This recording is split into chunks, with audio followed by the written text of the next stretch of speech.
పొంగూరు నారాయణ అనే నేను శాసనసభ సభ్యునిగా ఎన్నికైనందున శాసనం ద్వారా నిర్మితమైన భారత రాజ్యాంగం పట్ల నిజమైన విశ్వాసం, విధేయత చూపుతానని, భారతదేశ సార్వభౌమాధికారాన్ని, సమగ్రతను కాపాడుతానని, నేను స్వీకరించబోయే కర్తవ్యాన్ని శ్రద్ధాశక్తులతో నిర్వహిస్తానని దైవసాక్షిగా ప్రమాణం చేస్తాను.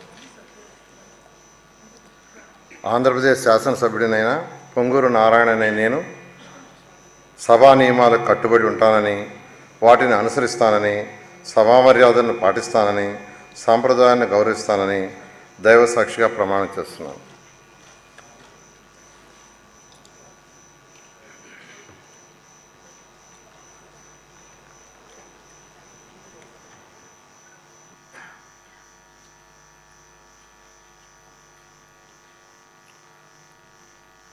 శ్రీ పార్థసారథి కొలుసు.